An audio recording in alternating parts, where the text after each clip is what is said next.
Graphs of hyperbolas can be a little bit tricky in the sense that you need more than just the hyperbola.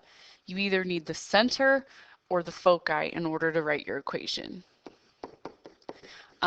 Looking at the one we have below here,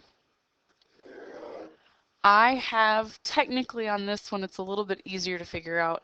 I have a center, I have my vertices, I have my foci. Looking at this one, we know our center, because our foci are located on the x-axis, our center is also going to be located on the x-axis. Well, I know that my vertices are also located here, and I can split the difference in order to find my center. So my center is actually at 0, 0. Remember, this is h comma k. My vertices are located, and I don't know, they always have a tendency when I use Desmos to switch the color on me there. But my vertices are the green ones. They are at plus and minus 2, 0. Remember that our vertices are in the form, and because it is, because we have it going sideways, we know that our x's are first. Well, our x's are first because of that. So we know then that we've got h plus or minus a comma k. So our transverse axis is the x-axis because that's where our center and our vertices and all of that stuff fall.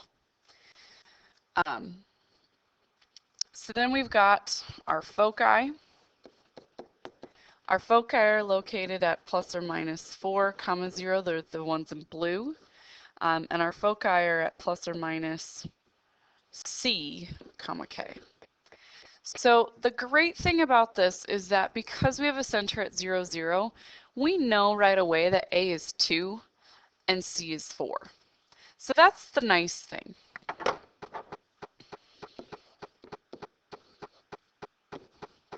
But we have to find B because we need B with our equation. So remember that with our A, B, and C, with hyperbolas, it's c squared equals a squared plus b squared. So we really have 4 squared equals 2 squared plus b squared. So 16 equals 4 plus b squared.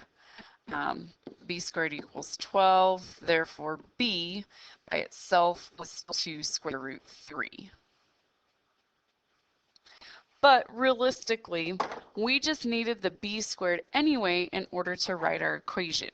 So remember, our equation needs to be in the form, because it's our transverse axis is horizontal.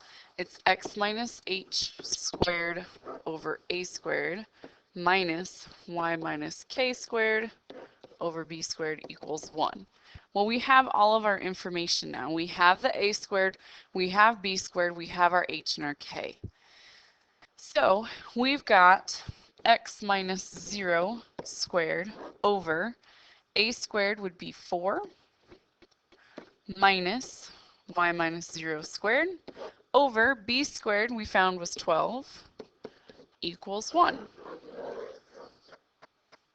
So we have all of that information from our h comma k, and then we found our a and our c based on our vertices and our foci. So now let's go to a situation where it's a little bit different, where our center is not exactly at 0, 0. So looking at this one, we again have a horizontal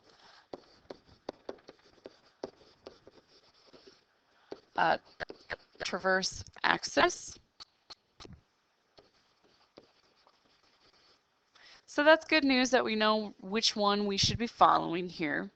Our center is at the blue dot, which we can see is at 3, negative 5. We have some vertices We have one vertice at 1, comma, -5. Our other vertice here is located at 5, comma, 5. So we'll write down our information that we know.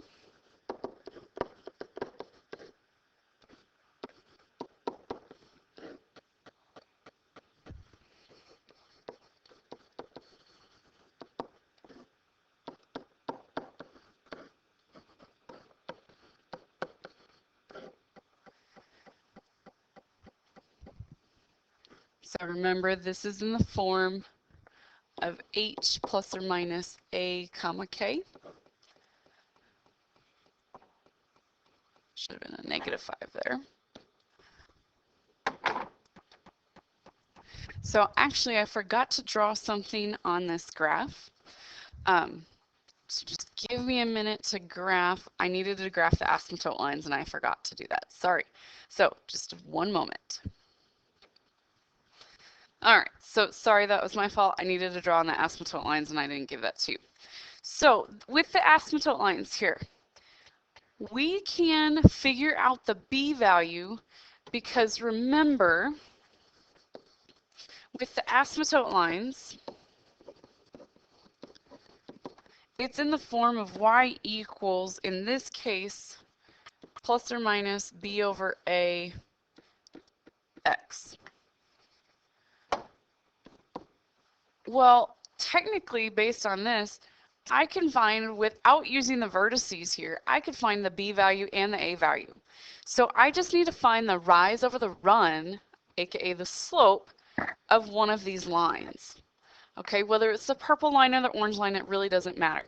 So I need to find a point in which my asymptote goes through. And right now I'm just marking off because my tick marks are every half. So I'm going to be looking for an actual point here. So I've got a point there. So we can see that this is, we are rising 3 and we are going to the right 2. So looking at this, we've got our asymptote line at, in this case, plus or minus 3 over 2x. So right now, we have a center, we have our a and our b value. We don't need the c value in order to write our equation. So a is 2, b is 3, and c we don't need. Okay, so now I'm going to go ahead and write my equation. So my equation is x minus h squared over a squared minus y minus k squared over b squared equals 1. So my center was at that 3, -5. So I've got x minus 3 squared over, well, a squared gives me 4, minus, I've got a -5 for the k value, so I've got y plus 5 squared over, b was 3, so that's 9, equals 1. So with this, you need to find your center because you need your h comma k, and you need to find the a and the b value either by using your vertice and foci or by using the asymptote lines. If you just have the center and just the vertices, you don't actually have enough information in order to write your equation.